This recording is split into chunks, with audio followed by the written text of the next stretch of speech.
সালাম মিডিয়া আমাদের সঙ্গেই থাকুন। আসসালামু আলাইকুম ওয়া রাহমাতুল্লাহি ওয়া বারাকাতুহু। আলহামদুলিল্লাহ রাব্বিল আলামিন ওয়াসসালাতু ওয়াসসালামু আলা আশরাফিল আম্বিয়া ওয়াল মুরসালিন নবিয়িনা মুহাম্মদ ওয়া আলা আলিহি ওয়া সাহবিহি আম্মা বাদ।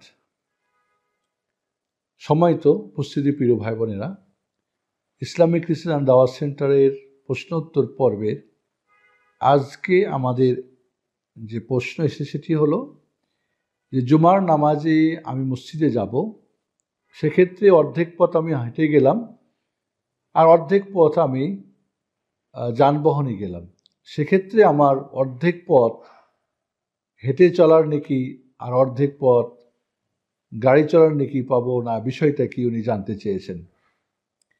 মনে রাখতে হবে যে মসজিদে হেঁটে যাওয়াটাই হলো সুন্নত বা উত্তম, কারণ পদে পদে পাপ ঝরে, নেকি হয়, মর্যাদা বেড়ে যায়।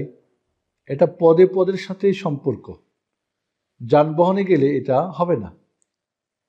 কিন্তু এমন যদি হয় যে এমন জায়গায় আমি যাব যেখানে পায়ে হেঁটে গিয়ে নামাজ পড়া সম্ভব না, দূর, বা আমার সময় এখন কম, সেক্ষেত্রে আমার নিয়ত ছিল আমি হেঁটে হেঁটে যাব, কিন্তু সম্ভব হচ্ছে না, সেক্ষেত্রে তার নিয়তের কারণে আল্লাহ সুবহানাহু ওয়া তাআলা তাকে নেকি দিতে পারেন বা দেবেন। তবে যেখানে হেঁটে যাওয়া সম্ভব, বাহনে যাবে না।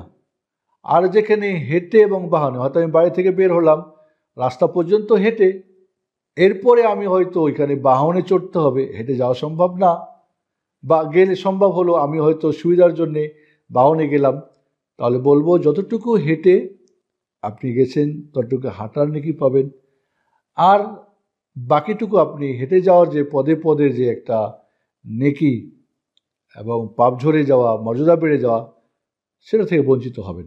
তবে এমন দূরত্ব যদি হয় যেখানে হেঁটে যাওয়া সম্ভবপর না, সেক্ষেত্রে আপনার নিয়তের কারণে আল্লাহ সুবহানাহু ওয়া তাআলা আপনাকে নেকি দিবেন ইনশাআল্লাহ।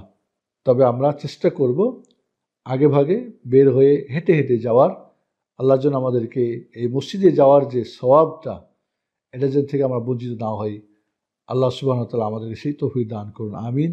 ওয়া সাল্লাল্লাহু আলা সাইয়্যিদিনা মুহাম্মদ ওয়া আলা আলিহি ওয়া সাহবিহি ওয়া বারিক ওয়া সাল্লিম। আসসালামু আলাইকুম ওয়া রাহমাতুল্লাহি ওয়া বারাকাতুহু।